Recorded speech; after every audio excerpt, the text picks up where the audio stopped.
தமிழை நேசிக்கும் அனைவருக்கும் வணக்கம். இன்னைக்கு நம்ம என்ன டாபிக் பற்றி பார்க்க போகிறோம் அப்படின்னு பார்த்தீங்கன்னா, நம்ம எல்லாரும் எதிர்பார்த்துட்டு இருந்த ஏஐ துறையிலேருந்து ஒரு புதிய அரசு வேலைவாய்ப்பு வந்திருக்குங்க. ஸோ இந்த அரசு வேலைக்கு யாரெல்லாம் அப்ளை பண்ணலாம், என்ன தகுதி, என்ன குவாலிஃபிகேஷன் அப்படிங்கிற எல்லா தகவலையும் தான் இன்றைக்கி நம்ம இந்த வீடியோவில் பார்க்க போகிறோம். இந்த வீடியோ உங்களுக்கு பிடிச்சிருந்தால் மறக்காமல் லைக் பண்ணுங்கள். இந்த வீடியோவை உங்கள் ஃப்ரெண்ட்ஸ் அண்ட் ஃபேமிலி கூடயும் ஷேர் பண்ணிவிடுங்க. Okay, airport authority of India இதை பற்றி உங்களுக்கு தெரியுங்க. இதோட சதர்ன் ரீஜியன் சென்னையிலேருந்து நோட்டிஃபிகேஷன் விட்டுருக்காங்க. ஸோ தமிழ்நாட்டுக்கு மட்டுமே நோட்டிஃபிகேஷன் ரிலீஸ் பண்ணியிருக்காங்க.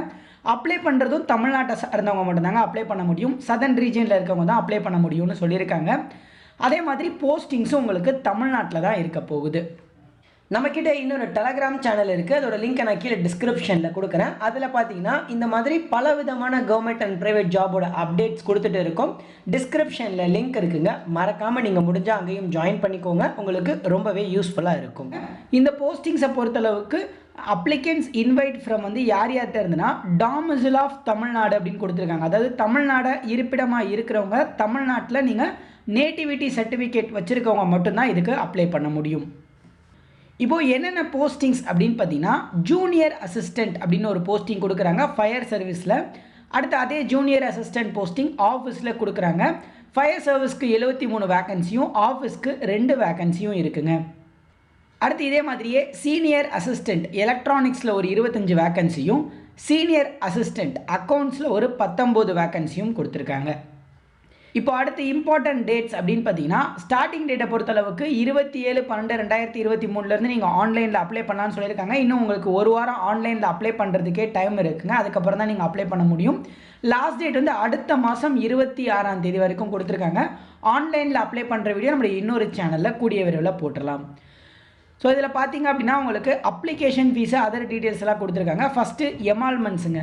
சேலரி அப்படின்னு பார்த்தீங்கன்னா இதில் உங்களுக்கு தனியாகவே ஒவ்வொரு போஸ்டிங்ஸ்க்கும் எவ்வளோ இன்ஹான்ஸ் சேலரி அப்படின்னு பாருங்கள். ஸோ இதான் ஏர்போர்ட் அத்தாரிட்டி ஆஃப் இந்தியாவோட ப்ளே ஸ்லிப்பு, ஆகஸ்ட் மந்தோட ப்ளே ஸ்லிப்புங்க. இதில் நீங்கள் கீழே பார்த்தீங்க அப்படின்னாலே தெரியும், உங்களுக்கான இன்ஹான்ஸ் சேலரி கிட்டத்தட்ட 62,741 ரூபா கொடுக்குறாங்க, நெட் பே மட்டும். ஸோ உங்கள் இன்ஹாண்டில் கிட்டத்தட்ட 60,000க்கு மேலே தாங்க போஸ்டிங்ஸ் எல்லாத்துக்குமே சேலரி இருக்குது. இப்போ அடுத்து ஏஜ் லிமிட் அப்படின்னு பார்த்தீங்கன்னா 18லேருந்து 30 வயசு வரைக்கும் கொடுத்துருக்காங்க பொது பிரிவினருக்கு. ஸோ இதுவே நீங்கள் எஸ்சி எஸ்டி சமூகத்தை சார்ந்தவராக இருந்தீங்கன்னா 35 வயது வரைக்கும் அப்ளை பண்ணலாம். அதுவே ஓபிசி கேட்டகிரிக்கு கீழே வரீங்க, அதாவது BC, MBC, DNC, BCM, DNT இவங்கெல்லாம் ஓபிசி கேட்டகிரிக்கு கீழே வரதுனால நீங்கள் 33 வயசு வரைக்கும் அப்ளை பண்ணலாம். இப்போ குவாலிஃபிகேஷன் அண்ட் எக்ஸ்பீரியன்ஸ் டீட்டெயில்ஸை பற்றி பார்த்துடலாம். ஃபஸ்ட்டு ஜூனியர் அசிஸ்டன்ட் ஃபயர் சர்வீஸ்க்கு நீங்கள் 10th முடிச்சுட்டு 3 இயர்ஸ் ரெகுலர் டிப்ளமோ மெக்கானிக்கலில், ஆட்டோமொபைலில், ஃபயரில் முடிச்சிருந்தா அப்ளை பண்ணலாம். அப்படி இல்லைனா 12th நீங்கள் பாஸ் பண்ணியிருந்தாலே அப்ளை பண்ணலாம். 12th நீங்கள் எந்த குரூப் எடுத்து படிச்சிருந்தாலும் ஓகேன்னு தான் சொல்லியிருக்காங்க. ஆனால் நீங்கள் ரெகுலர் ஸ்கூலிங்கில் படிச்சிருக்கணும்னு சொல்லியிருக்காங்க. இது கூடவே உங்ககிட்ட ஒன்று வேலிட் ஹெவி வெஹிக்கிள் லைசன்ஸோ, இல்லை வேலிட் மீடியம் வெஹிக்கிள் லைசன்ஸோ, இல்லை valid LMV licence light motor vehicle லைசன்ஸோ இருக்கணும். இந்த 3ல் எந்த லைசன்ஸ் இருந்தாலும் அப்ளை பண்ணலான்னு சொல்லிட்டாங்க. ஸோ ஒருவேளை உங்ககிட்ட லைசன்ஸ் இல்லை, இப்போ தான் நான் போய் எல்எல்ஆர் எடுக்கிறேன் அப்படின்னா அது அக்செப்ட் பண்ண மாட்டோம்னு சொல்லிட்டாங்க. ஸோ டெம்பரவரியோ லேர்னிங் லைசன்ஸோ அக்செப்ட் கிடையாதுங்க. அதுக்கப்புறம் ஃபிசிக்கல் ஃபிட்னஸை பொறுத்தளவுக்கு உங்களுக்கு நல்ல ஃபிசிக்கல் ஃபிட்னஸ் இருக்கணும். 6 out of 6 கிளாஸ் இல்லாமல் உங்களுக்கு விஷன் இருக்கணும். அதுக்கப்புறம் நைட் பிளைண்ட்னஸ் இருக்கக்கூடாதுன்னா சொல்லியிருக்காங்க.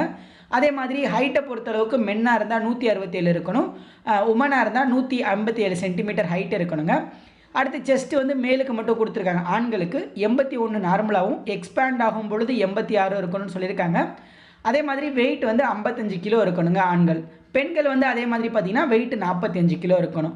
ஸோ இந்த எல்லா கேட்டகிரிலையும் நீங்கள் குவாலிஃபை ஆகிறீங்கன்னா மட்டும்தான் இந்த ஃபயர் சர்வீஸ்க்கு நீங்கள் அப்ளை பண்ண முடியும். இப்போ ஜூனியர் அசிஸ்டண்ட் ஆஃபீஸ் போஸ்டிங்கை பொறுத்தளவுக்கு ஒரே ஒரு டிகிரிங்க.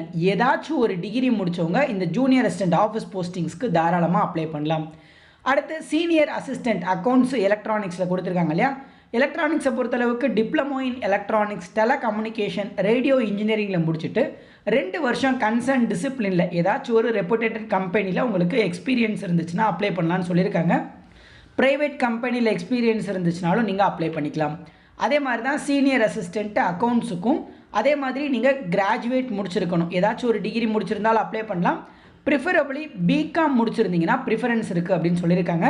இதுக்கும் 2 வருஷம் எக்ஸ்பீரியன்ஸ் இருக்கணும். ஏதாவது ஒரு ஃபீல்டில், ஃபினான்ஸ் சம்மந்தமான ஃபீல்டில் எக்ஸ்பீரியன்ஸ் இருந்துச்சுன்னா நீங்கள் அப்ளை பண்ணலாம்.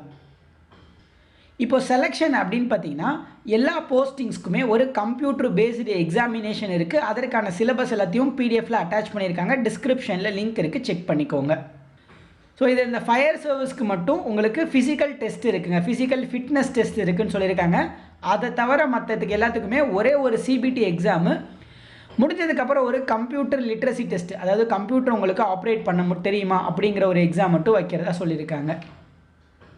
இப்போது அப்ளிகேஷன் ஃபீஸ் எவ்வளோ அப்படின்னு பார்த்தீங்கன்னா, நீங்கள் ஆன்லைனில் அப்ளை பண்ணுறதுக்கு 1000 ரூபா அப்ளிகேஷன் ஃபீஸாக வாங்குறாங்க. ஆன்லைனில் அப்ளை பண்ணுற லிங்க் வந்து நான் கீழே டிஸ்கிரிப்ஷனில் ஆட் பண்ணியிருக்கேன்.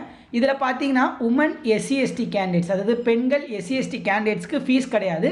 நீங்கள் மட்டும் ஃப்ரீயாகவே அப்ளை பண்ணிக்கலாம். மற்றவங்கலாம் 1000 ரூபா கண்டிப்பாக ஃபீஸ் பே பண்ணுற மாதிரி இருக்குங்க. இதை தவிர்த்து இதற்கான ஜென்ரல் இன்ஸ்ட்ரக்ஷன்ஸ் மற்ற டீட்டெயில்ஸ் எல்லாம் இருக்குது. டிஸ்கிரிப்ஷனில் லிங்க்கை டச் பண்ணி செக் பண்ணிக்கோங்க. இதையும் தாண்டி டவுட்ஸ் இருந்துச்சுன்னா மட்டும் கமெண்ட்டில் கேளுங்க. மற்றும் ஒரு வீடியோவில் உங்களை சந்திக்கிறேன். நன்றி.